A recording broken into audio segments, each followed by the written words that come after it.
and welcome to tonight's session in our Edgware United Synagogue Adult Education Programme. It's a particular pleasure to welcome our speaker, Debra Barnes, firstly, since she lives in Edgware, and secondly, her father, Morris, is a member of our Edgware United congregation. She studied journalism in London and is a regular contributor to the Jewish News. Since January 2017, she has run a project for the Association of Jewish Refugees to produce individual life storybooks for Holocaust survivors and refugees. She helps Holocaust survivors and refugees to put together their own memories, to write them up and document them for the future, because as we get further and further away from the Second World War, there are a decreasing number of people who can give personal testimony as to what happened at that time.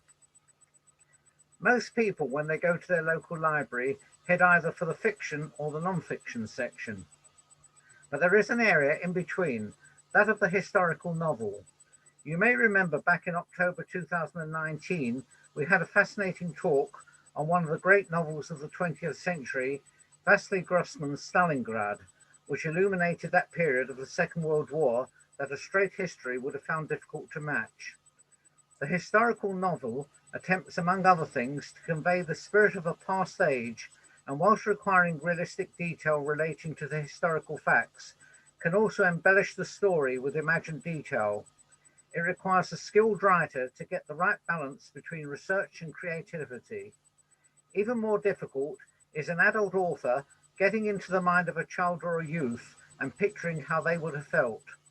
Debra Barnes has succeeded in her debut novel in taking us into the dangerous world in continental Europe during the Second World War, as seen through the eyes of young people. To all those young people watching this presentation tonight, I would like you to think, how would I have reacted and what would I have done? After her presentation, Debra will be in conversation with our Robertson, Rachel Lister, who is also a second-generation daughter of a Holocaust survivor. Her parents arrived here on a kinder transport. We shall then have a question and answer session, and if you wish to participate at that time, please raise your virtual hand or type into the chat box facility. Over to you, Debra. Lovely, thank you very much. Thank you, and thank you for having me, inviting me to talk about my book, The Young Survivors, and the inspiration behind it. My mother, Paulette, who was a member of your shul. So I'm going to share my screen.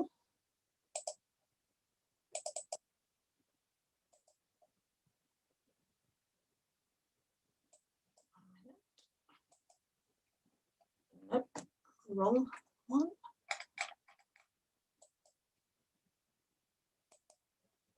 Okay, is that okay? Does everyone see that? Okay. Lovely. No one's saying no, so I'm presuming that's fine. Okay, so I guess the story really started in 2006.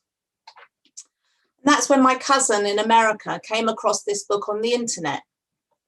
The book is written in French by Denise Holstein, and the title translates to I Will Never Forget You, My Children of Auschwitz. Here is the photo from the front cover. The picture was taken on the steps of an orphanage for Jewish children just outside Paris in 1944. This is Denise here, who wrote the book. You can see she has a yellow star on her blouse. She was 16 years old here and had the responsibility of looking after this group of children who were the youngest at the orphanage.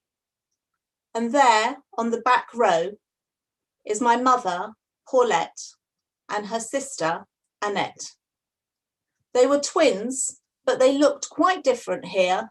My mother had clearly had her head shaved not long before, which is how they dealt with head lice in those days. When we first came across this book and my mother saw the photo, she was shocked. She was 5 or 6 years old here, and it was the first time she'd seen this picture. In her book, Denise writes that all the children in the photo were murdered at Auschwitz. She had no idea that my mother was still alive. The Holocaust was never discussed in our family, but the discovery of this book and the possibility of being able to find out something about what happened to my mother during the war, for she remembered almost nothing, piqued my interest, and I was determined to find out more. It was only after my mother died in 2010 that I started my research. And when I found out the incredible story of her childhood, I knew I had to write a book about it. And that is how I came to write The Young Survivors. So let me tell you her story. This is the Sklar's family in 1938. These were my grandparents, Cecil and Tretel. They were both born in Poland, but left there for France around 1920, where they met and married in 1924. These three boys were my uncles, the eldest, Jacques, the youngest, Nathan, and the middle son, John. The baby twin girls are my mother and Annette, but we don't know which one is which. All the children were born in France and therefore had French nationality. The family were living in Metz. Here it is, right next to Germany. Shortly after World War II started in September 1939, families with young children were relocated to other towns away from the German border. At this point, the families were moved away for their own safety. My grandparents were lucky. They were one of few who had a car which my grandfather used for business. He was a clothing merchant. Once the whole family were in the car, they only had space to take a few essential items with them. All their other belongings had to be left behind. My grandmother washed the floors of their apartment before they went and left everything neat and tidy for when they returned. But they would never return. First, the family were sent to live in one place and then moved again. But after a few months, in January 1940, they arrived at their new home in a tiny village called Virelais, which is near Poitiers. They were allocated a farmhouse, which they shared with my grandmother's brother and his family. There were also several other Jewish families from Metz who had been relocated in the area. Here is a photo of my Uncle Jean standing in front of the same farmhouse. Jean was the middle son I pointed out a moment ago. He was 11 years old when they first went to live here. As you can see, he was considerably older when he returned to see the house many years later. The village of Virelais mainly consisted of houses built either side of a main road, but the farmhouse my family were living in was a little bit hidden off the beaten track. The adults thought this was probably a good thing. Of course, my mother and her twin weren't even 2 years old yet, so they really had no idea of what was going on. All they were interested in was eating, sleeping, and playing. My grandfather wasn't able to carry on with his clothing business. He offered to join the French army, but was refused because he had a family to look after. So he got a job helping to make aerial bombs for the French Air Force. The local people from the village were friendly to their new Jewish neighbours. My uncles went to the local school and played football with their new friends at the weekend. Everyone adjusted to life in a small village, which was quite different to the big city of Metz they'd come from. After a few months, in May 1940, things started to change. Germany invaded France, and a month after, France surrendered to Germany. An armistice was signed between the two countries, which saw France divided into two.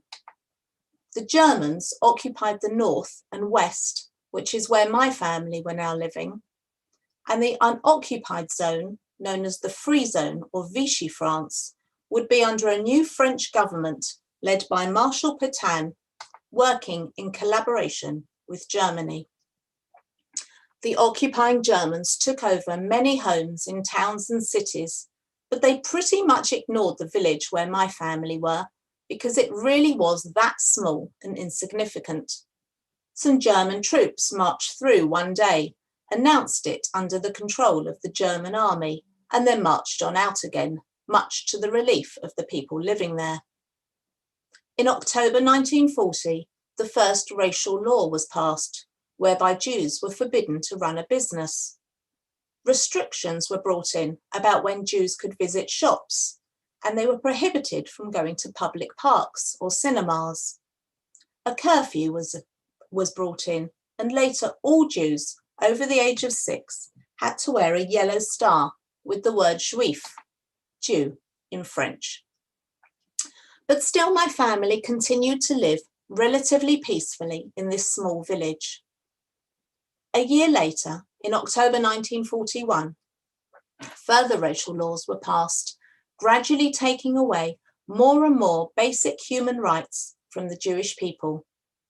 They were no longer allowed to hold religious services, but when Rosh Hashanah and Yom Kippur came around, my grandfather offered their remote farmhouse to be used as a secret synagogue. Here's my Uncle Jean telling us about what happened at that time. The next day we emptied the whole house of furniture, the top and the bottom, and then all the Jews in the area were notified they're going to be all the services. And by that time, things were getting really bad. And the kids were not allowed in, there wasn't enough space, so we were outside, and they took all the furniture out, and all the people that came, and men and women, and they started praying and crying. It was a horrible scene, because by that time, even I was a kid, I still didn't know what was going on. I mean, I knew it was bad with the Germans, but nobody knew that they were that bad. Anyway, they prayed and prayed, and as a footnote, that of all the people that prayed in that house, that Yom Kippur and that Rosh Hashanah Yom Kippur, there was just Mr. Rusak and his son came back from a concentration camp, and then Paulette, myself, and Jack survived. And there must have been maybe over 100 people in that house.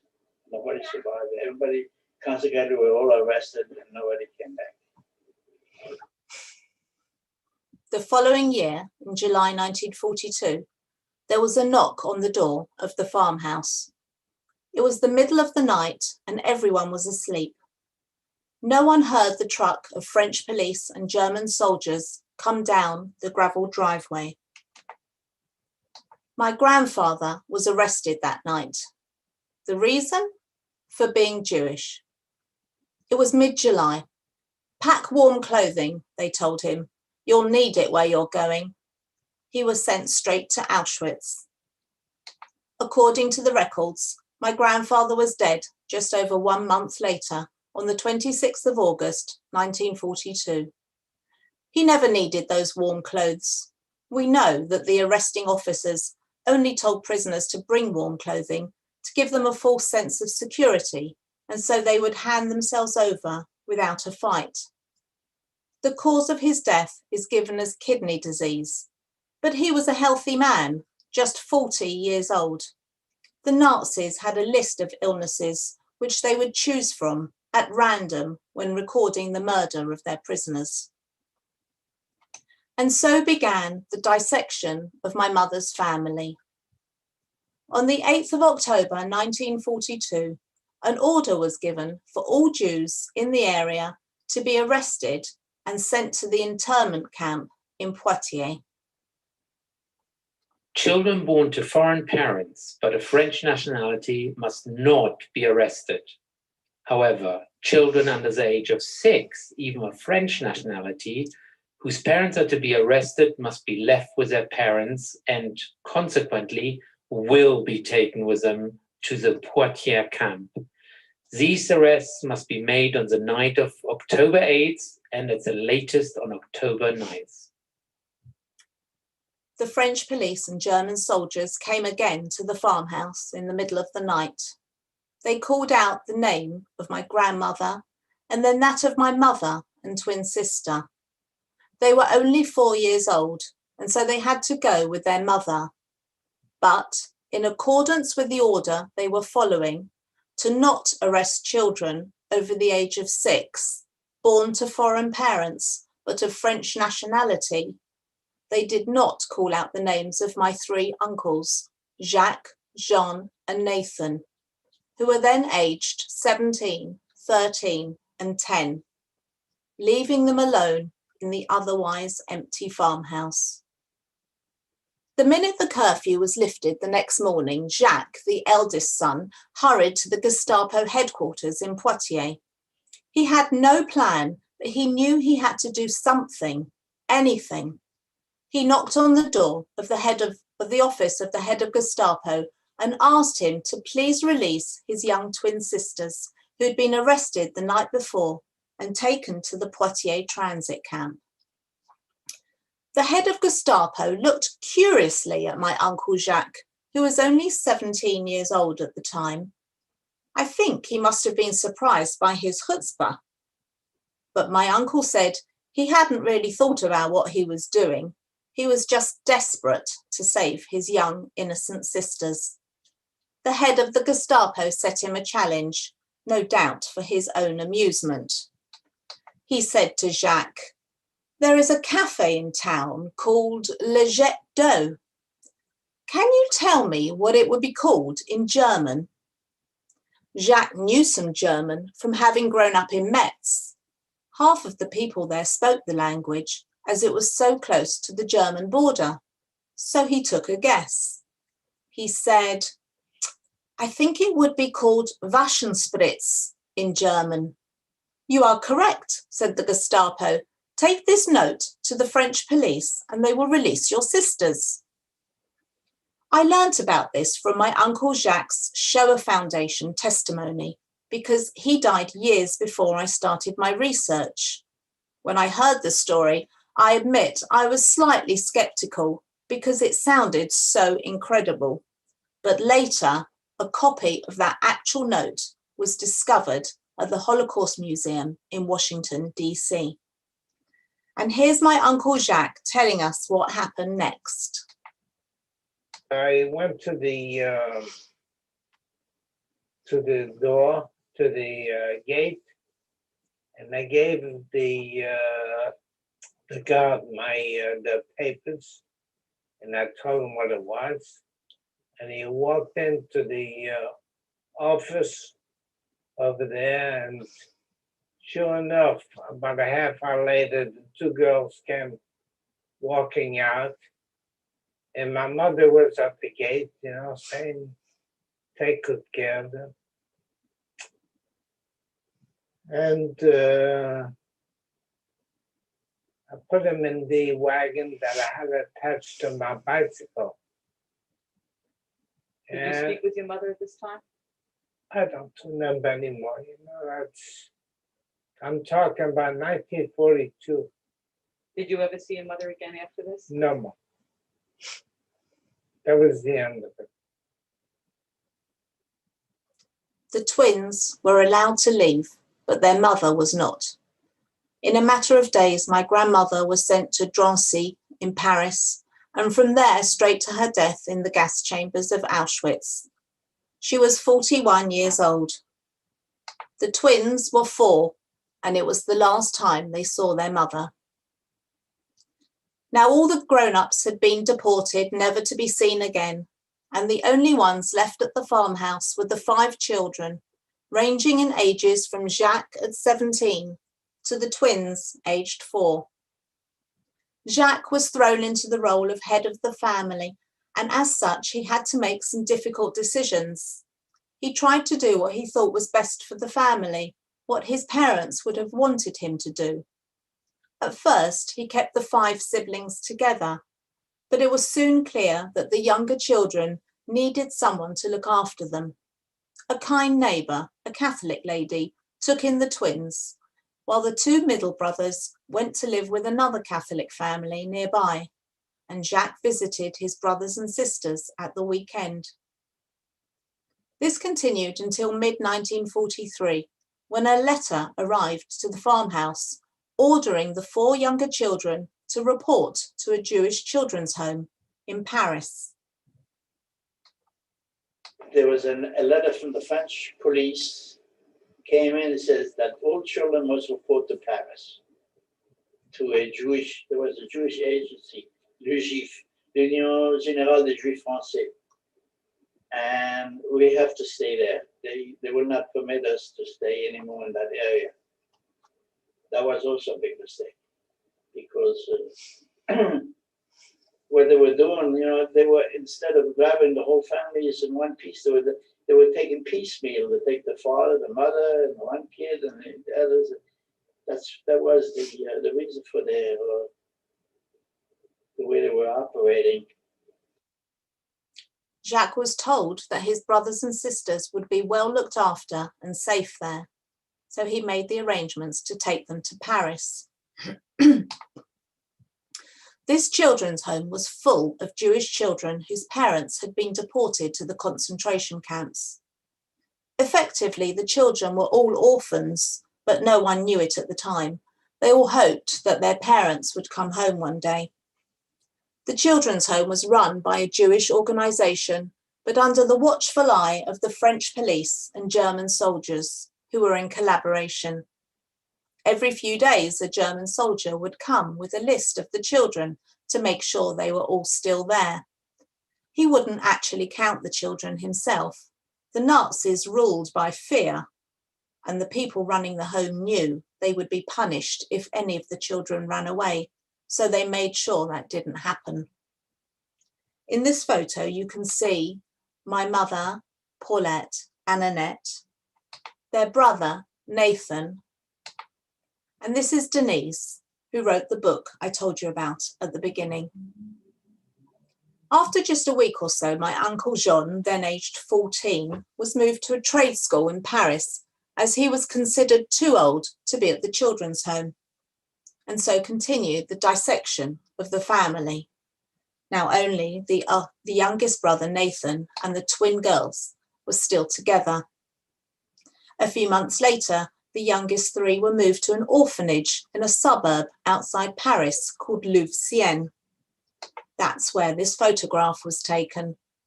One of the older children was assigned to be a monitor to look after the little ones. That was Denise. She was a teenager, but also one of the orphans. Denise was very kind to the little children and became almost like a mother to them. In June, the Allies landed in Normandy and advanced through France. Denise told the children the good news, that the war would soon end, but until it did, they had to stay where they were and wait for someone to come and take them home. Here is a short extract from Denise's book, which explains what happened a few weeks later.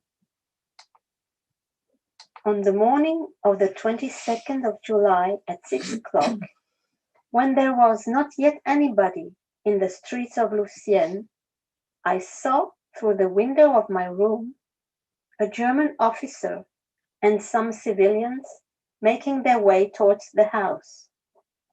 I hastened to the office of the director, who received me coldly, but the officer was already there.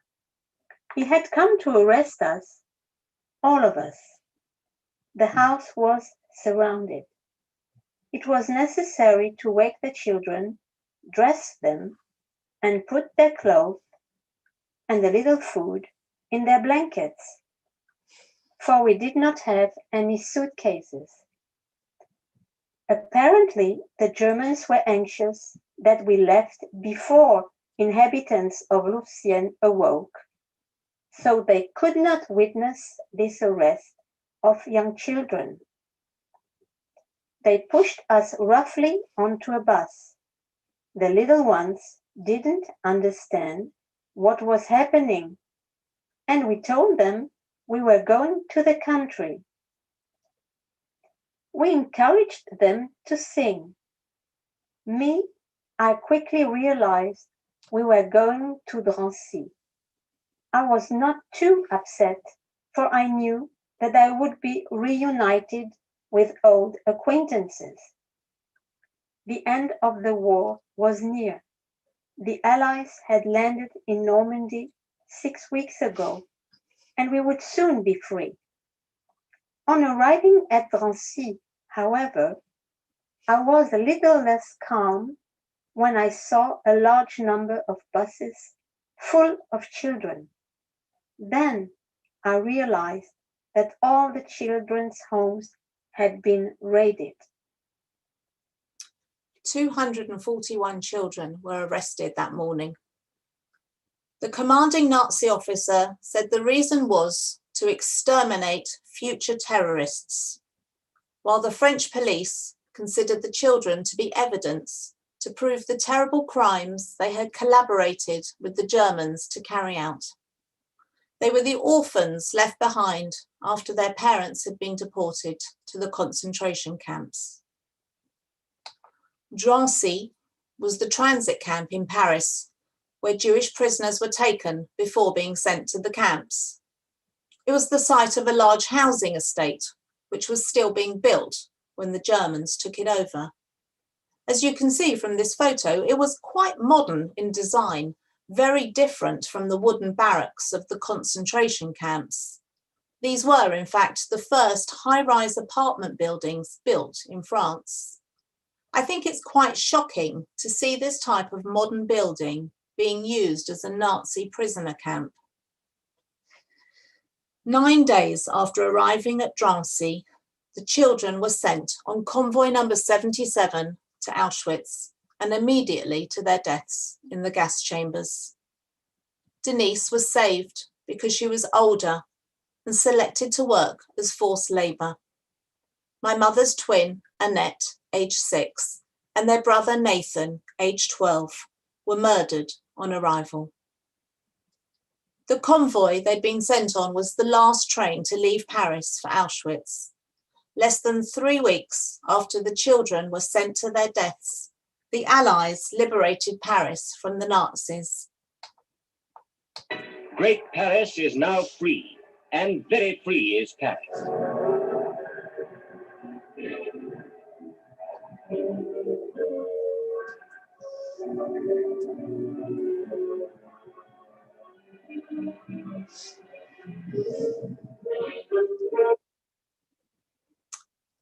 But what of my mother? Had she been with Annette and Nathan, she would have also been murdered, and I wouldn't be here today to tell you her story.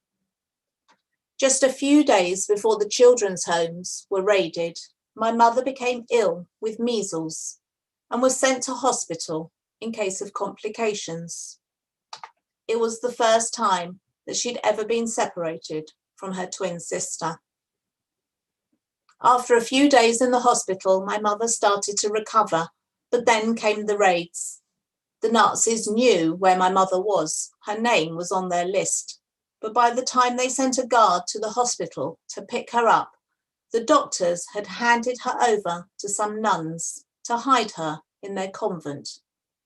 And that's how she managed to stay alive, thanks to the kindness of strangers and also the luck of having measles at the right time. My mother stayed with the nuns for 1 year.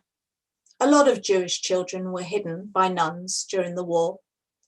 This secret operation was so well organized that it's been impossible to find out where the convent was. I call it the missing piece in the puzzle, as I've been able to find out everything in my mother's story except for the name or location of the convent. And she was so young and traumatized that she remembered almost nothing except taking Holy Communion with the nuns, which was nice because she got something to eat and drink. My mother's 2 older brothers, my uncles Jacques and Jean, both survived the war.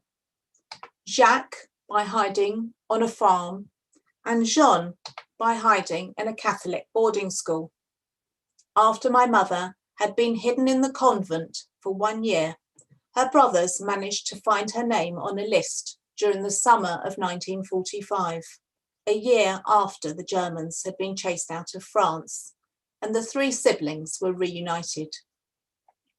Jacques was working in Paris, but Jean and my mother went to live in a home for displaced Jewish children in Moissac, near Toulouse. This was one of many homes full of children whose parents had been murdered. In total, 76,000 Jews from France lost their lives during the Holocaust. After 2 years in the home for displaced children, a cousin was found in England, actually in Cannons Park, and she offered to adopt my mother. She was 9 years old and didn't speak a word of English. Here she is with her new adopted parents in England. My mother never spoke about her childhood. It wasn't a secret that she was a Holocaust survivor, but whenever we would ask her about what happened, she would say she didn't remember because she'd been so young during the war.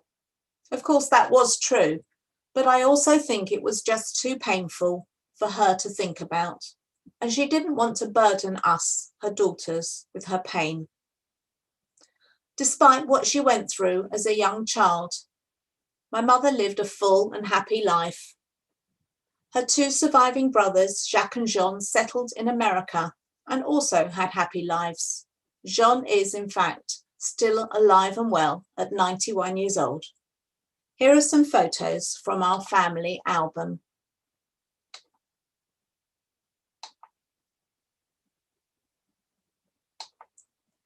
And now let's go back to the book that I told you about at the beginning. My mother got in touch with the publisher who put her in contact with Denise. Denise believed that all the children in the photo on the front cover of her book had been murdered. She had no idea that my mother had survived. My mother travelled to the south of France where Denise lives, and the 2 were reunited after 62 years apart. It was a very emotional reunion, and I know my mother was nervous about seeing Denise again, or rather she was very nervous about reconnecting with the past. Thankfully, it was a positive experience for both, and they met a few times over the next few years. All good things come to an end, and we must We're say saying goodbye, but next year we're coming back to see Denise. we're not saying goodbye, we're saying au revoir, à bientôt. My little daughter. Thank you for everything. This is my little mama. Right. We've had a lovely time, and we will do it again. I went to visit Denise myself a few years after Mum died, and she was able to tell me about the day-to-day lives of the children at the orphanage.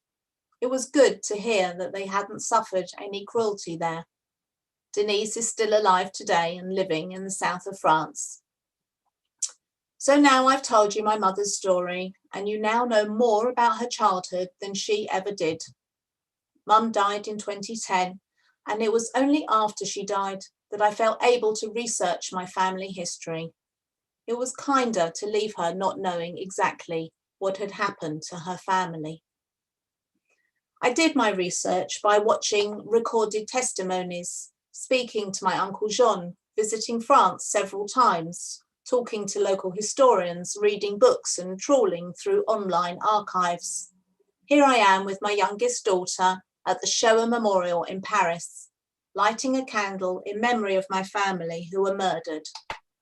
All the names of the 76,000 Jewish victims are written on this wall. Incredibly, it wasn't until 1995 that the then president of France, Jacques Chirac, acknowledged France's part in the persecution and deportation of Jews during the Second World War. My mother was not able to tell her story, so I do it for her. After doing my research, I was so amazed by my family story that I wrote a book about it. If you want to find out more about what happened to the 3 surviving children, you can read their story in The Young Survivors. My book is written through the eyes of the 3 young survivors and is suitable for teenagers as well as adults. I would never have been able to write this book while my mother was still alive, so she never got to read it or see me achieve my lifetime ambition of becoming a published author. I hope she would have been proud of me. Growing up as the child of a Holocaust survivor can be challenging.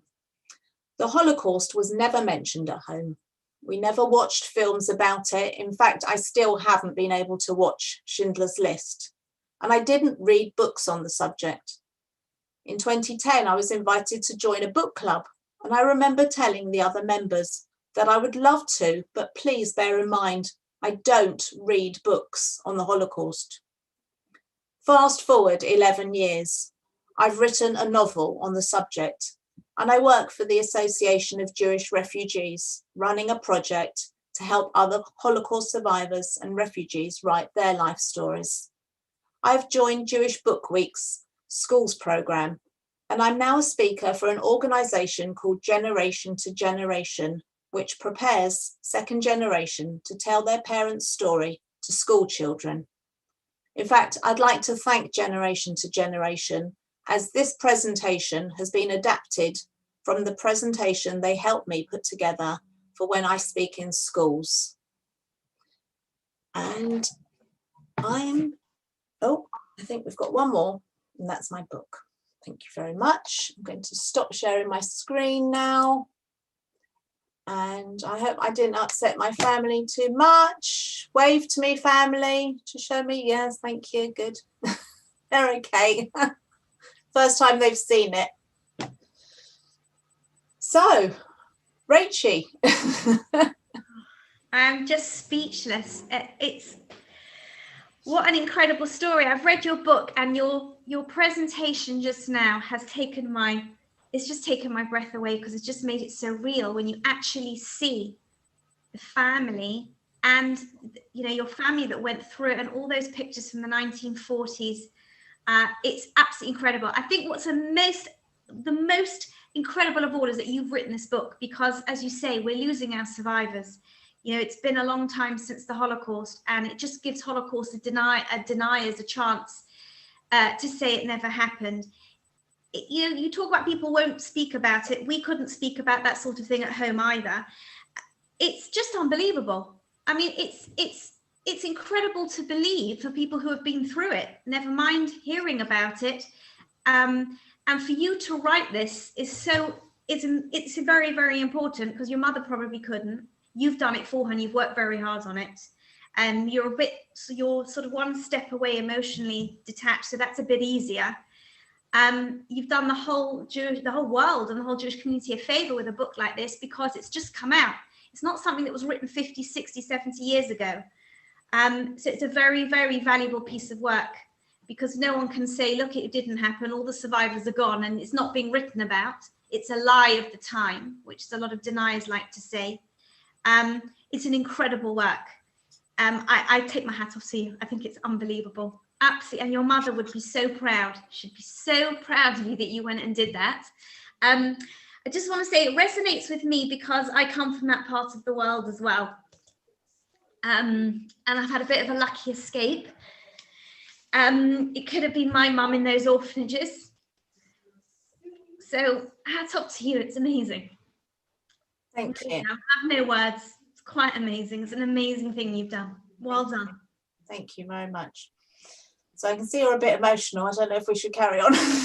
You can. So we did. So, I mean, tell me about how it was like for you growing up. You know, was it your mother, just your mother, or both your parents? I'm both sides. I'll just explain my mother's side, because that's Strasbourg was not very far from the very first town that you pointed out.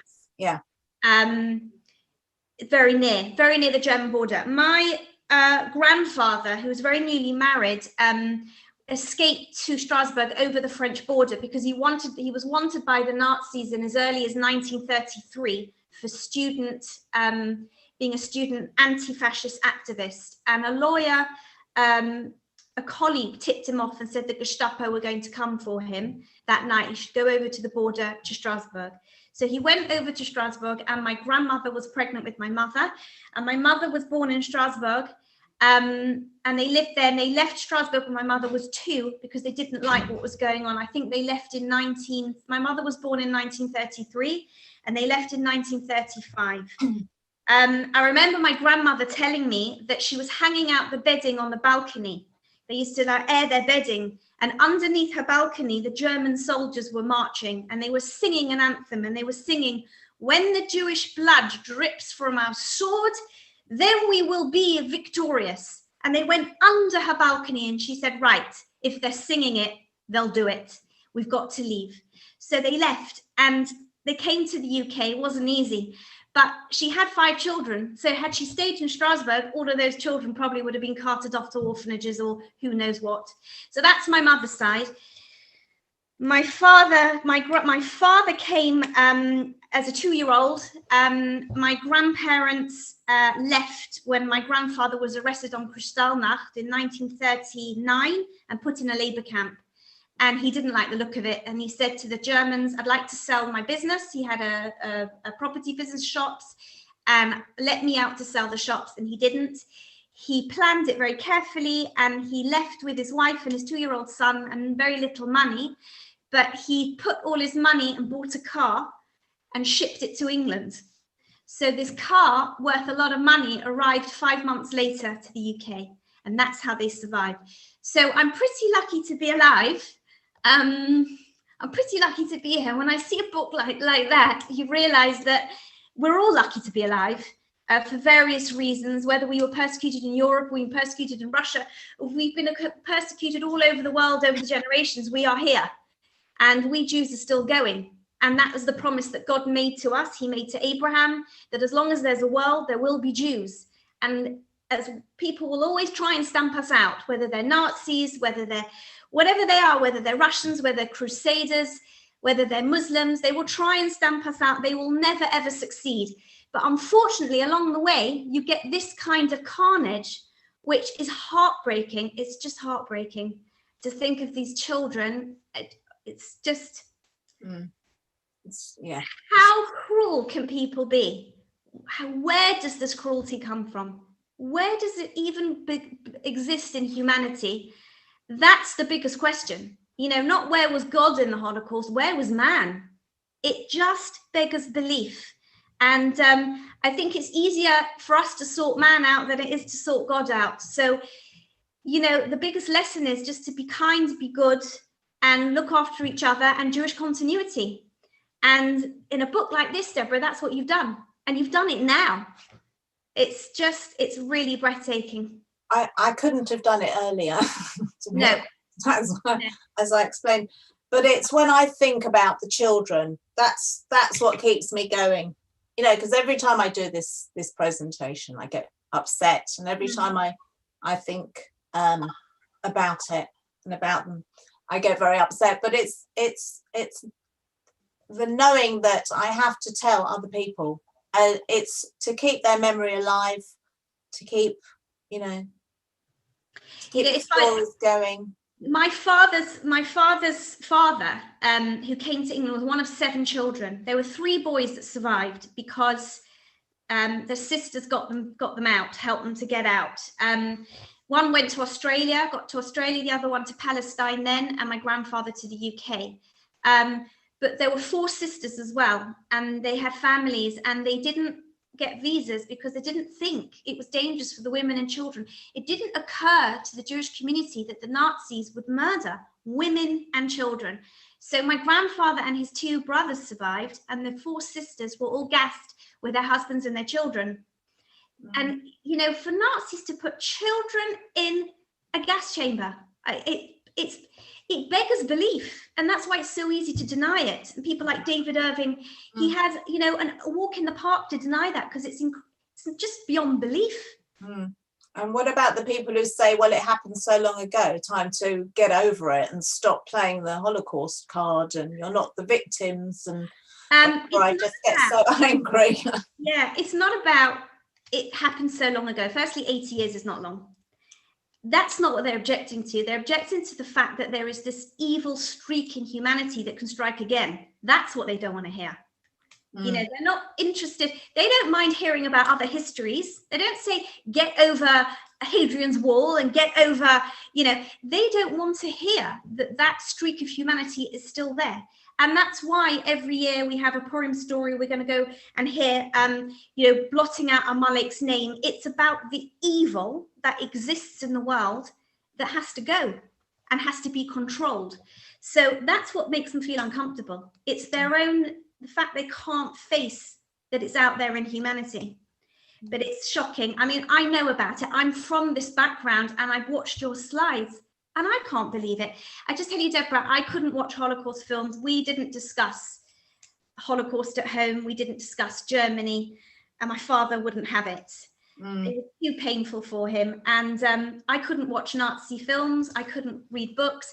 And for the first time, I watched Schindler's List with my husband. We were in Reading, and I must have been over 26. It was the first Holocaust film I saw. And they say that people walked out of Schindler's List because it was too gory, and it was too voyeuristic and showed too much. I was disappointed because it didn't show the half of it. Schindler's List doesn't show a drop in the ocean of what the Nazis did.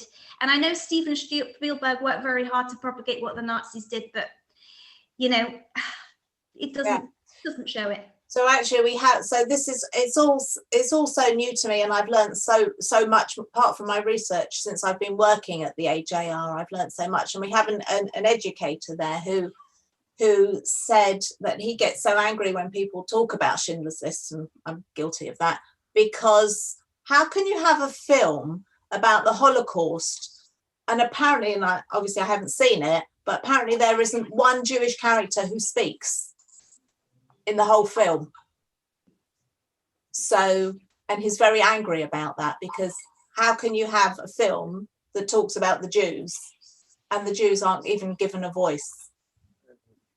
Well, they certainly weren't in that film, were they? I mean, they certainly weren't in the Holocaust. No. I don't think that's the point. I think the point is that it happened. I think that's more a point. And it's an uncomfortable watch. And in as much as it's an uncomfortable watch, I mean, I didn't want to watch films because they're uncomfortable to watch. Can you imagine living through them? Can you imagine going through there and being there and having to walk into a gas chamber and know you'd be gassed? So it's uncomfortable for us to watch and talk about. Big deal. Yeah. You know, so I went from not, you know, never having it spoken about at home and etc. And my first experience was when I was 16. I went on Israel tour with Maccabi, and we went to Yad Vashem, and there was no preparation, there was no pre-talk or any sorts of explanations about what was going to happen. We were shown into this classroom and sat down, and they played an episode of BBC The World at War, which was obviously the liberation of Bergen-Belsen, and it was the bulldozing of the bodies and things. And I just remember being so traumatized by it. It was shocking. I mean, I really hope that they don't do things like that to young children or older children these days. But talking about children anyway, now we're grown up with children, and I think your 15-year-old son read my book as well. Yeah. I mean, how he pinched it. He found it and he pinched it, and I was so relieved that it's for aged over 12, because I had it on the counter to read. And he's bookworm. He eats every book going, and he picked it up and read it. He said, "I've read your book, Mummy." I thought, I haven't read it. I haven't even vetted it. You know, he said it was good. It was, you know, he didn't quite follow the end bit, the camp bit, which I'm quite glad. He didn't quite get why Denise was saved and the kids weren't. But you know, the point is that it's just important for kids to know it happened. And that's, you know, what, you know, they should know about it. Yeah, not that they should look at bodies being shoveled. I mean, you know, Deborah, you say that you couldn't bear to see it.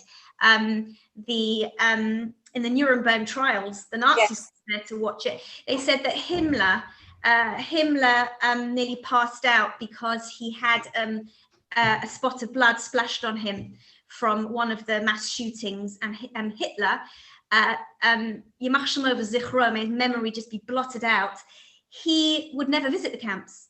He couldn't face it, couldn't face to what he was ordering for the Jewish people, and he wouldn't visit. So, you know, it's uncomfortable stuff, the Holocaust. It's delicate, you know, and that's why, you know, you need a stomach for it. It's not nice. Yeah. Horrible. And the Yad Vashem, I remember I went to Yad Vashem with my husband. I was 7 months pregnant. I couldn't finish it. I was too weak. I couldn't finish it. It took too much out of me. Maybe because that's where I'm from and I'm not detached. I'm emotionally involved. Yeah. but it's very important to write about it. It's extremely important, and it's got to be done. You've done a great thing, and I hope that other people can write about their family histories when the survivors themselves are not able to. Yeah. Can I ask you both Yeah. what it did to your families in terms of belief and religion? Did it change anything? Well, mine probably very different. Mum had found it very difficult to have faith after what she went through, I have to say. And as the years went on, as she got older, she lost more and more faith. Right. Yeah, that's very understandable. What happened to my family? My mother's uncle, who went to the French resistance. So you have to remember that my mother's side were very religious. They were a very religious family, came from a family of rabbis. My mother's brother, who went into the French resistance, married the daughter of the family that hid him. So he actually married a Christian family. He's buried in some vault somewhere in France, in a church vault. So that's what happened to my grandmother's brother.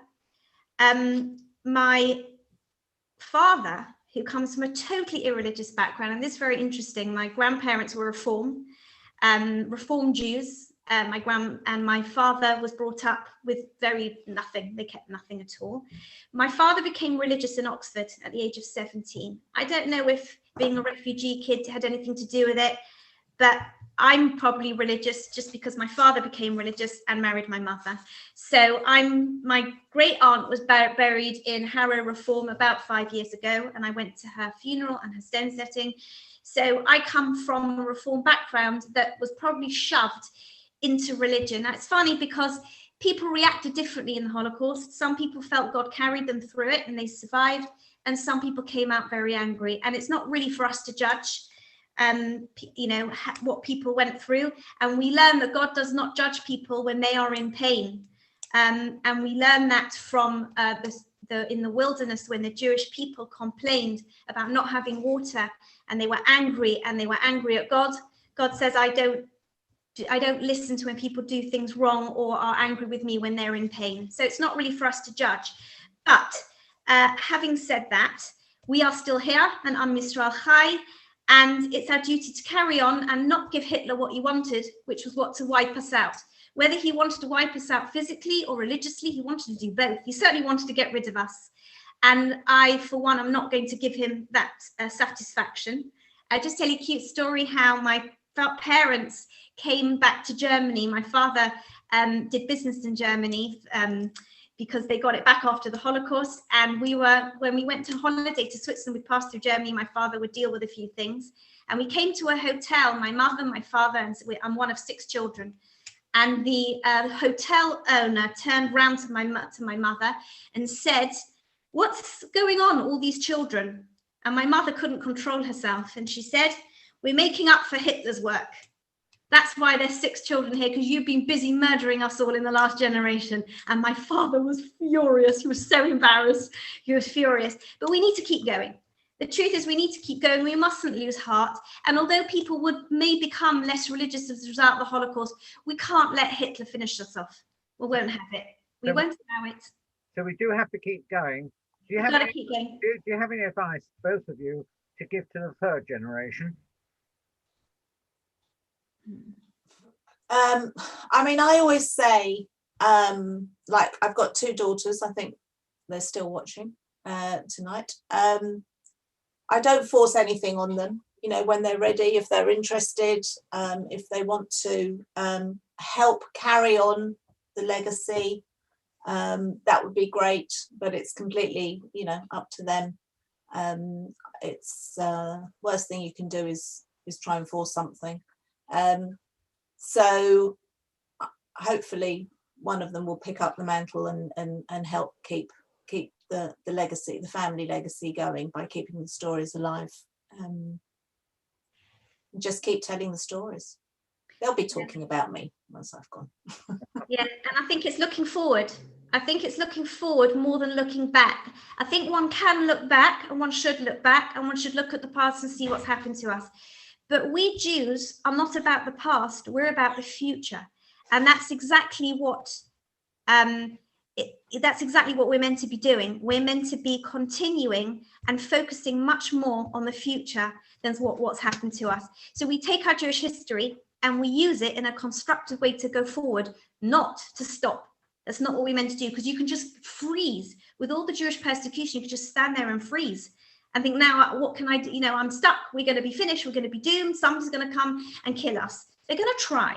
And they're probably going to try again. And one thing my grandmother said to me, my mother's mother, who left Strasbourg, she died in 1998, but she said to me, if you're ever not sure, if there's Jewish persecution, you're not sure what to do, stay or go. She said, go, just go.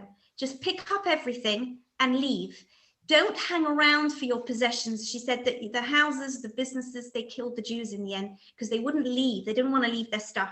Pick up and go. You'll start again somewhere else. The most important thing is you. And I always look at world news and I think, you know, will people in this part of the world have to pick up and go? Will this part people? And we've got to be aware that one day we might just have to pick up and go. Just don't get too attached, because the main thing is us and our service of God and our future, and not where we are and what we have. Phil, could I ask you to flash up on the screen where people can purchase the book? Yes, I will do, and then I'm going to go to a couple of questions after that. And maybe Deborah, you could tell people how they can get a signed copy from you. Yeah, so I live in Edgware and I have a few copies. If anybody would like a signed copy, I think we're going to put my email address up, and if you email me, we can arrange it, because I'm just in the area, so that's fine. Otherwise, it's available wherever you buy your books. Amazon, Waterstones, Hive, bookshop.org is a new online shop that supports local independence, because unfortunately the bookshops are closed for the moment, but hopefully they'll open soon. So however you want to purchase it, that would be great. Right. And if you do, please rate it as well on Amazon or similar. That's very helpful.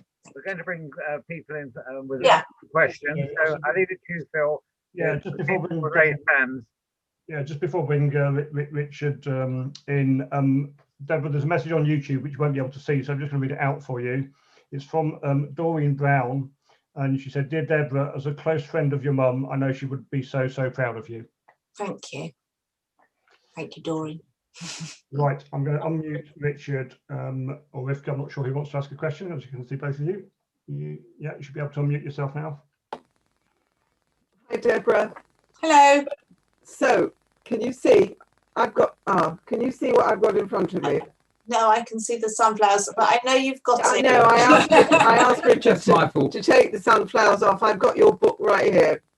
Lovely. Okay, so I'd like to show everybody, but probably all they can see is sunflowers. That's right, yeah. So, yeah, last year Richard read your book and urged me to read it, and I had put it off because I've read since the age of 13.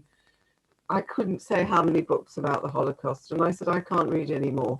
And he said, but you must, because her style of writing is amazing. You will love it.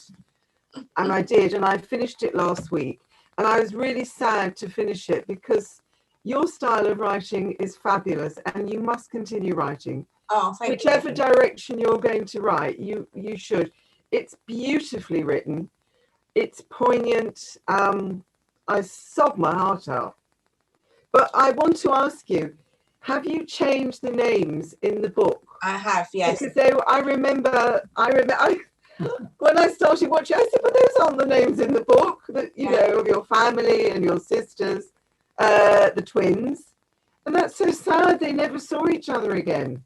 Yeah. Yes. Awful. Yes, it's really sad. It's really it's hard. It's difficult to understand how the kind of survivor guilt that my mum must have lived with, because I did research into twins, and we know there's always a special bond between twins. you know, so to be the surviving, one of the surviving children when siblings, when two perished, but to be you know, to lose your twin at that age just must have been something that Throughout her life, did she ever say, did she feel something was missing? No, she just didn't know. No, she really didn't talk about it much at all. So no. Are you going to write? Are you going to continue your writing? Yeah, I'm hoping. I mean, the AJR keeps me very busy at the moment, and I'm giving lots of talks, and but yes, I am hoping to write. It's a lovely style. It's not desperately sad.